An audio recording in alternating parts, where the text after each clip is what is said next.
we're closing out a series that we've been in called Trade Up, just like Pastor Mark said. And here's why we've named it that. There's so many people in our culture and world that are pursuing what has been called the good life, right? And we can define that in terms of comfort, convenience, fun.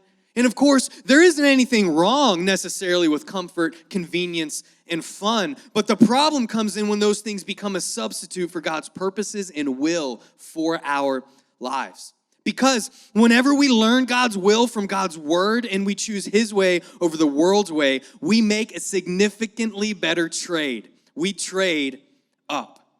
And our main series takeaway that we've had throughout the last 4 weeks, if you haven't been here, you're here for the first time, is this right here. You have to be willing to let go of the good in order to truly experience what's better.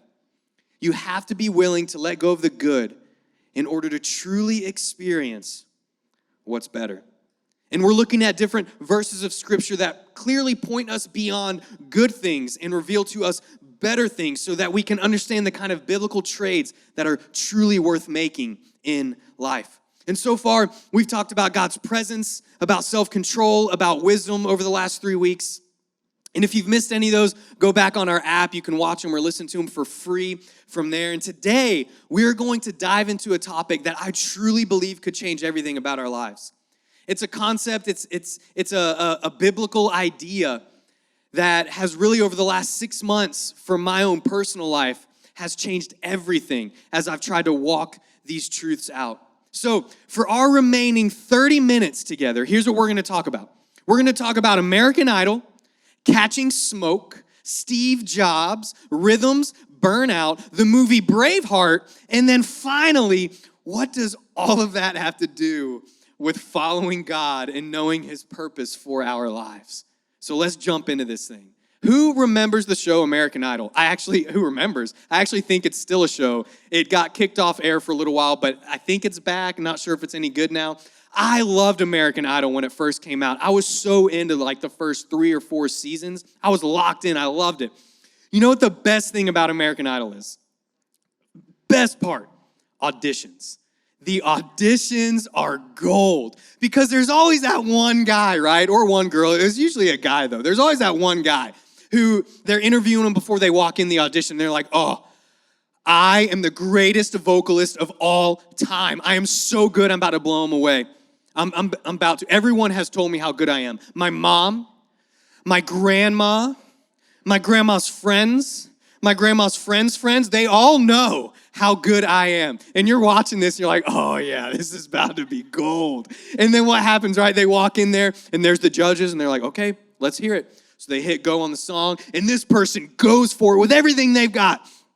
And it's the most god-awful sound you've ever heard in your life, right? It's so bad that the judges stop them halfway through. They're like, okay, you got to stop. This is terrible. And they start ripping the person to shreds. That person's crying. They walk out and they're interviewing them again and they're in tears. Like, they just don't understand they don't understand me. They don't get my voice. And they're just like, they're questioning their whole entire existence. It's great. It's hilarious. I mean, that is quality entertainment right there, you guys. It's so good. But that poor person, that person believed a lie for so long that it became truth to them. Right? They believed that lie for so long that lie was now true. We're sold a lie in life. We are sold a lie. And if we're honest with ourselves, we have all bought into this lie in some way. And it's the same lie that's been told for all of time. You want to know what the lie is? Here's the lie. If one is good, then 2 has got to be better. If 1 is good, then 2 is better. That's the lie. That's the lie that we have bought into. If 1 car is good, 2 cars are better. If 1 house is good, 2 houses has got to be better. If $1 is good, we all know $2 are better. And we have placed this lie over every area of our lives. And this lie, it started all the way back in the Garden of Eden, in the creation story in the book of Genesis. That's where this lie begins. And if you're not familiar with the book of Genesis, God, he creates the heavens and the earth and everything in them. And he creates man and woman, Adam and Eve, and he tells them, you can do whatever you want. You can eat from any tree in the garden, except that tree right there. Don't eat from that one. And then what happens? Evil shows up, and it seduces them. And he's like, you know what? I know God said you could have everything in the garden, but that tree, that fruit from that tree, that's actually what you need because you don't have it.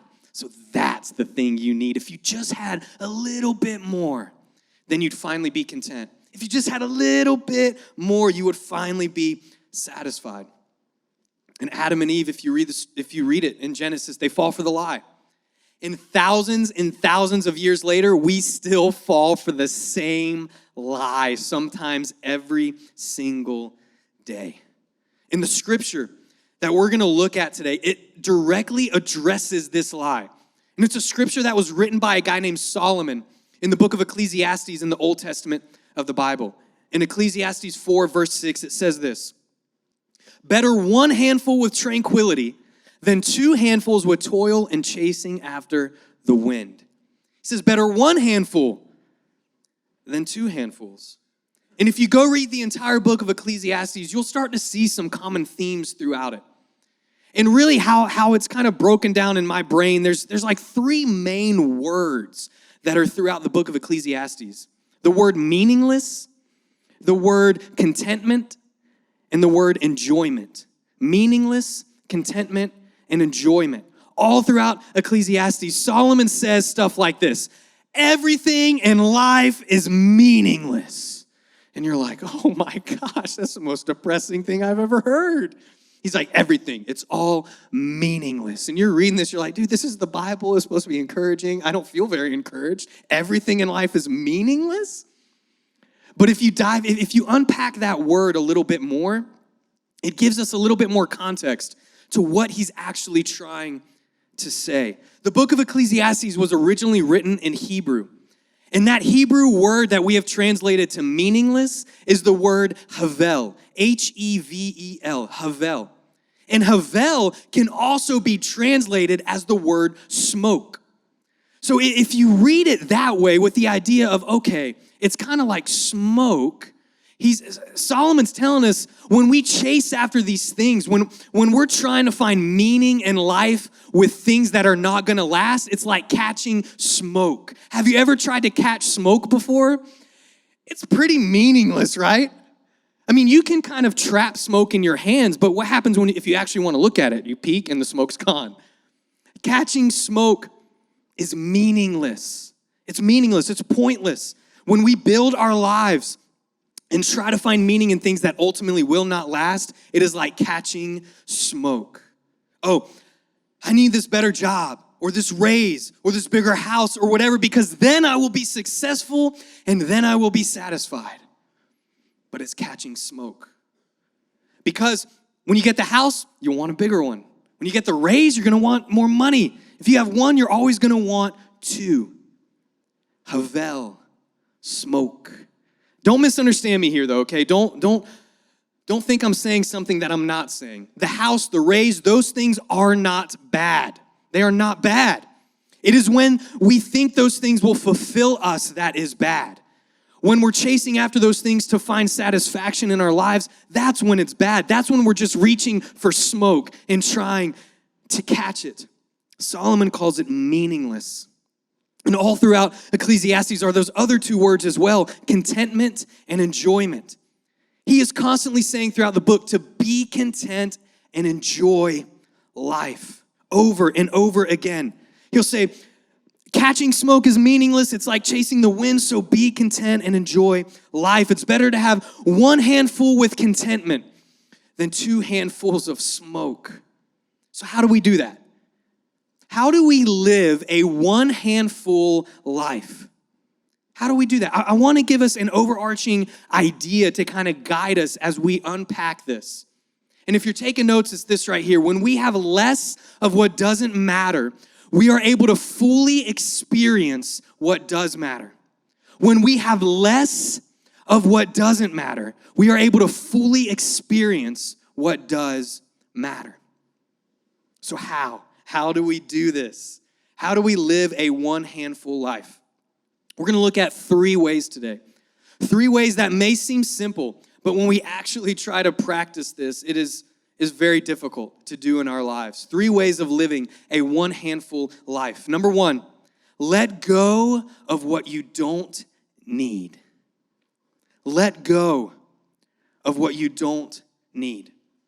In Hebrews 12, verse 1, it says this, let us rid ourselves of everything that gets in the way and of the sin which holds to us so tightly, and let us run with determination the race that lies before us.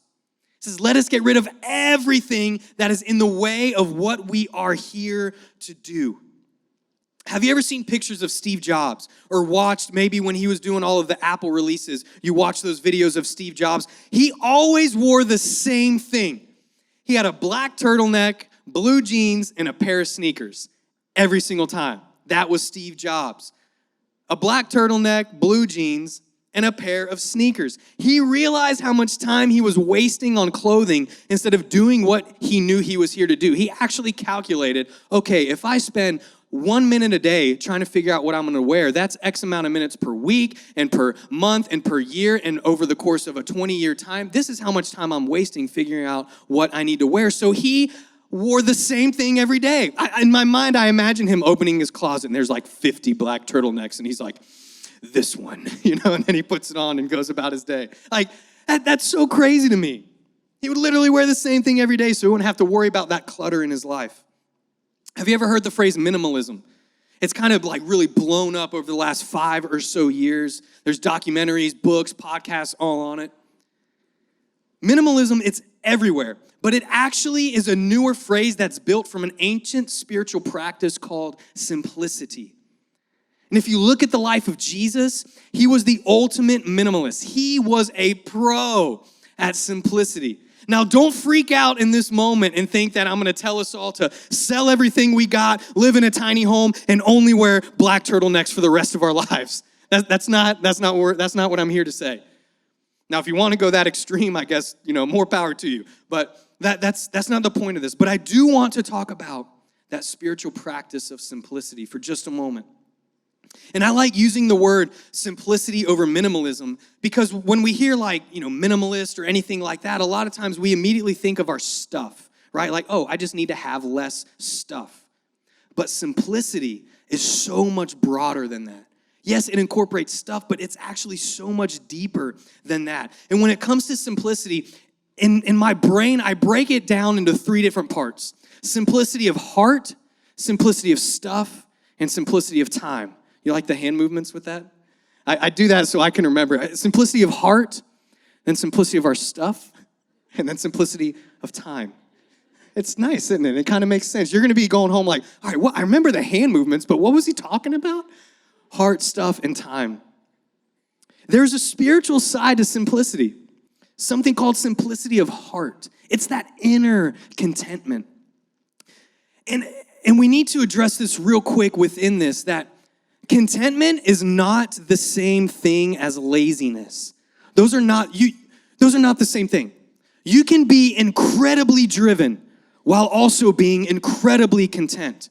Just look at the life of Jesus. He was the most driven person to ever walk this earth. Nothing was going to keep Jesus from what he was here to do. Nothing and no one, no matter they were friends, family, anybody, they were not going to keep him from his purpose of going to the cross. Nothing.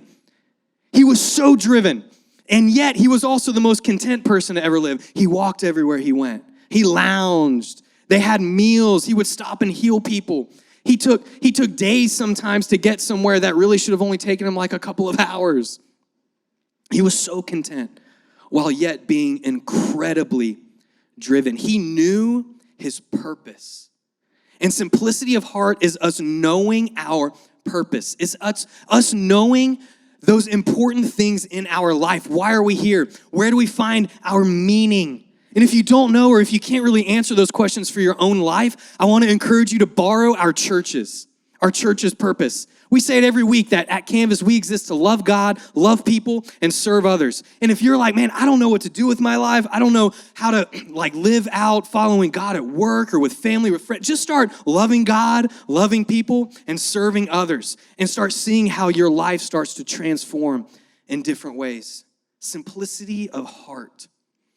There's also simplicity of stuff. We got heart and out stuff. And this is actually, it is what it sounds like, our stuff. The easiest way I think about this is when it comes to money. Because you can only make $20,000 a year and be more financially stable than somebody who makes $200,000 a year. You know that, right? Because if you make $1 million a year, but you spend 1.2 million, you are broke. You're just broke at a higher level than the rest of us.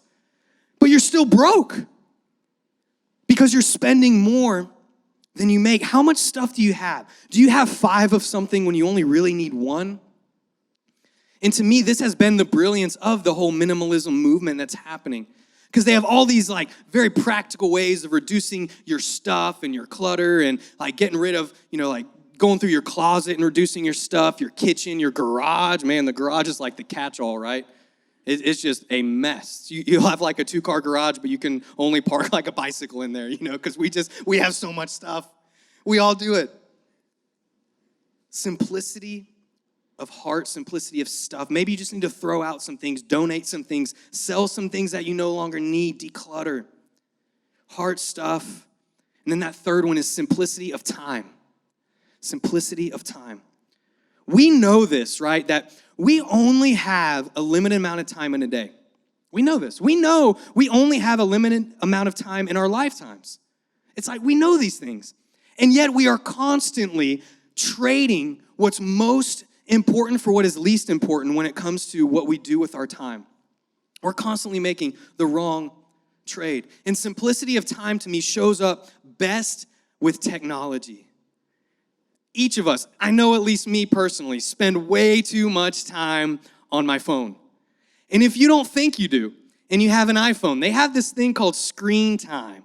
If you open up your screen time and look at how much time you spent on different apps just yesterday, it's going to punch you in the face. You'll be like, I spent 5.5 hours on Facebook yesterday? How did that happen? And you're like, oh my gosh, that can't be good. No, it's not good.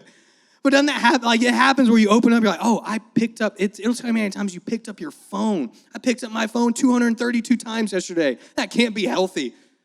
And it's not. Right? Simplicity of time, it shows up with technology. So turn off the TV. Get off the phone. Hang out with your kids. Play games. Take your spouse on a date and leave your phones in the car. I know it sounds a little crazy because then you'd have to look at each other and speak. But just try it. Embrace the awkwardness of those first 5 minutes of just I love you. What'd you do today? Just embrace the awkwardness and go for it. Or maybe hang out with some friends and pass around. We do this all the time with friends of ours. We'll get together for dinner and we'll actually pass around a basket and tell everybody to put their phones in this basket. And so we'll pass around everyone's phones in the basket. We'll put the basket by the front door. And then we'll actually hang out together. We'll have a meal. We'll look at each other in the faces and talk. We'll laugh. We'll debate. We'll argue in friendly ways. And it's incredible. And then when everybody leaves, they pick up their phone and they go. Man, it's wild how one little thing like that can start to simplify our souls. Remember, we're talking about how to live a one-handful life. That we let go of the things we don't need. We live with simplicity of heart, simplicity of stuff, and simplicity of time. But before we move on to point number 2, contentment's pretty difficult, isn't it? In all actuality, contentment's hard. Because we think we're doing good. We're like, you know what? I'm a pretty content person. And then the next new whatever comes out. We're like, yeah, but I need that. I'm content with everything else, but I need that. Or maybe a family member or friend that you're hanging around makes more money than you, or they at least spend more money than you, and you're seeing all their stuff. You're like, man, that would be nice. And contentment starts to go away. I want to give you a very practical thing that will hopefully help you. This helps me a lot. My wife, Maggie, and I, we have this phrase that we'll say to each other. Whenever it seems like one of us is just trying to catch smoke, or that we're clearly not being content, or we're complaining about, man, I wish we were at this stage, or we had this in life, or we're complaining about something that we want now that took our parents 40 years to get. You know how that thing works, and we're just not being content. And one of us will look at the other person and just stop and say, you know what? All we have is all we need. All we have is all we need. That sounds so simple, doesn't it? Like, it seems so easy. But if you actually say that over your life, it starts changing things in your mind. All I have is all I need. When it comes to my money right now, when it comes to my, whatever right now, when it comes to my house right now, when it comes to my relationships right now, the people in my life, all I have right now, that's all that I need. So next time you don't feel content, just tell yourself, all I have is all I need. The first way of living a one-handful life is to let go of what we don't need. Live with simplicity. Number two, develop healthy life rhythms. Develop healthy life rhythms. In Matthew 11, Jesus says something so powerful, and I want to read it to us in the Message translation. He says this, are you tired? Are you worn out? Are you burned out on religion? Come to me. Get away with me, and you'll recover your life. I'll show you how to take a real rest. Walk with me. Work with me. Watch how I do it. Learn the unforced rhythms of grace. I won't lay anything heavy or ill-fitting on you. Keep company with me, and you'll learn to live freely and lightly. Are you tired? Are you tired? Are you just worn out? Are you stressed out? Are you exhausted? Are you anxious? How many of us are in that boat? Jesus says, come to me. Let me show you how to take a real rest, a soul-level rest. In the Old Testament, we have what we now call the 10 Commandments. And if you've never been to church before, or you've never read the Bible before, there's a good chance you've at least heard the phrase, the 10 Commandments before, right? And it's given to us by God in the Old Testament. There are different things like don't kill, don't steal, don't covet, don't commit adultery. And right in the middle of all the don'ts, God gives us a commandment where he says to remember to observe the Sabbath day and keep it holy. It's like all these don'ts, and then he says remember to observe the Sabbath and keep it holy. Sabbath, that word, it is a holy day of rest that God created. He created the heavens and the earth and everything in them in 6 days. And then on the seventh day, the Bible tells us he stopped working and he rested, and he implemented a Sabbath for us to do as well. Literally, an entire day where our souls rest. What is that even like? 24 hours of soul rest? What? How often do we not do this? Have we ever actually done this? Because busyness and burnout are unfortunately the story of our lives, aren't they? All of us, busyness and burnout. Have you ever wondered why Sabbath is the only one of the 10 Commandments we actually brag about breaking? We brag about breaking it. I know at least I do a lot. If I haven't seen somebody in a while, just as an example, and you might be the same way, maybe not. You might be better than this, but I can't get past it. Every time I'll see someone I haven't seen in a while, they'll say, hey, Rob, how's it going? I'm like, oh, man, it's going good, just staying busy. And every time I say it, I'm like, oh, I did it again. I always go to busyness. And I'm sure a lot of us do that too. We brag about how busy we are. We're constantly bragging about how much work we're doing, how many hours we're putting in, how many emails we have, how late we stay at the office, how early we arrived at the office. Because busyness in our minds mean that I matter. So if I'm not busy, then clearly I must not have any value. There's a Japanese word, Kiroshi. Kiroshi literally means death from overwork. Whoa. It's derived from a Japanese man who was at the top of his game, working like crazy, accomplishing all these different things, and then he drops dead at age 26 with heart failure. Here in America, we work more hours than any other country on average. 40-hour work weeks are a thing of the past. We have work with us now 24/7 in our pockets and on our phones, on our watches. We always have it with us. 75% of people sleep next to their phones, and 90% of people check their phones the first thing they do when they wake up. 90% of people, the first thing they do when they wake up is look at their phone. Now you're probably thinking like, wait, did I do that this morning? Yep, I did. I did too, and I knew I was going to preach this. And it's like I wake up, turn my alarm off, look at my phone. I'm like, no. Why do we do 9 out of 10 people? Man. In the 1960s, when technology was on the rise, the forward thinkers of that time, they said that by the 1990s, people would be working 20-hour work weeks and their biggest problem would be too much rest. What? That didn't happen.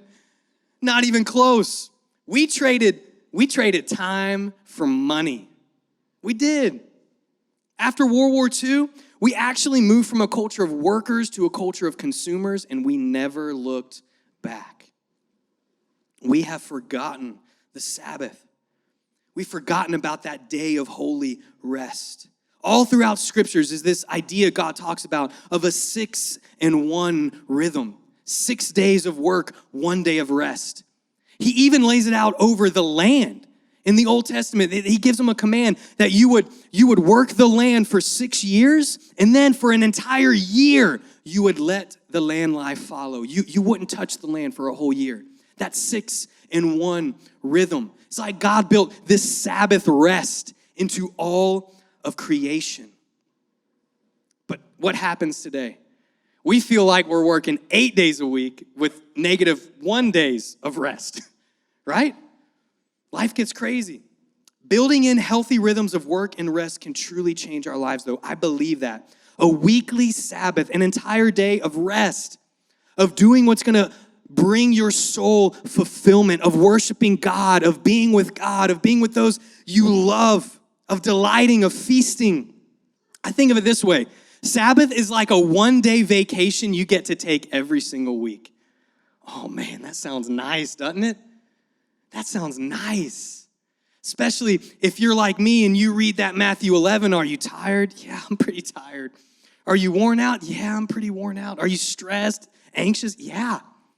Sounds like you need that 1-day vacation every week that we are supposed to have, that God has built into life. What would our lives look like if we started to incorporate this? Even if we couldn't do the full 24 hours, what if we just did 12 hours where we didn't work? We put the phone away, 12 hours on a Saturday or Sunday, and just worship, just delighted, just let our souls find rest. What would our lives start to look like? We're talking about how to live a one-handful life. How do we be content and enjoy life? First, we have to let go of what we don't need through simplicity of heart, of stuff, and of time. Then the second one, we build in healthy life rhythms like a weekly Sabbath rest. And then third and finally, we fight for what actually matters. We fight for what actually matters.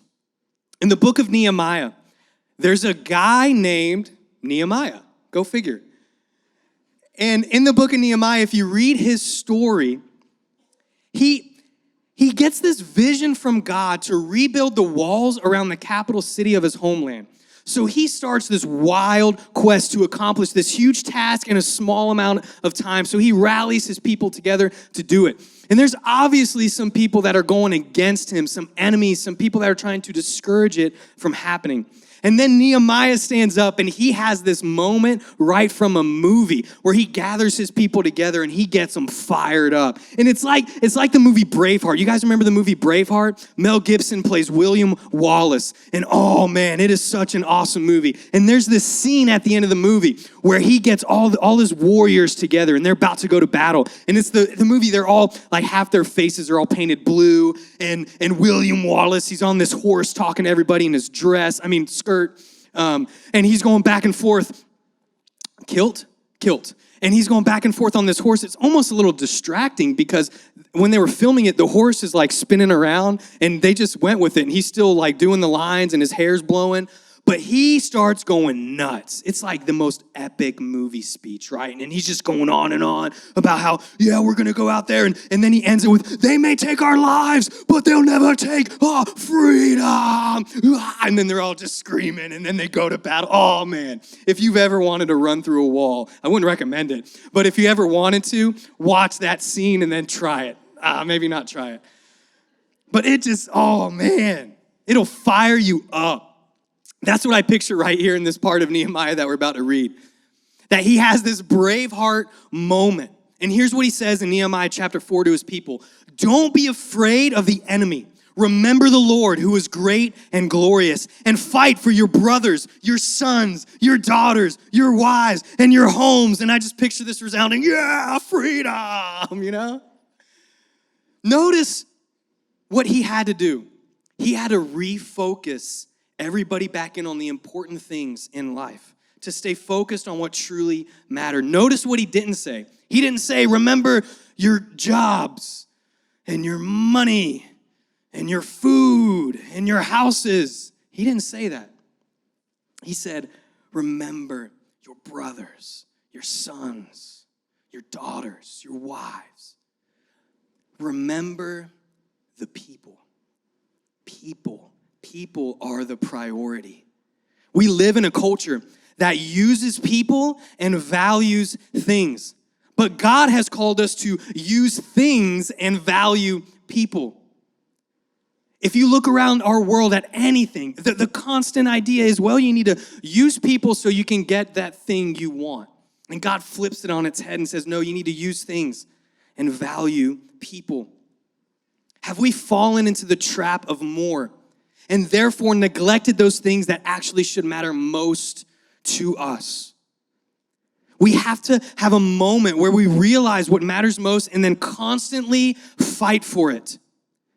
Better is one handful and a great marriage. Better is one handful and children that love and respect. Better is one handful in a life of meaning and purpose. Better is one handful and some really good friendships. Better is one handful and following God with purpose. Better is one.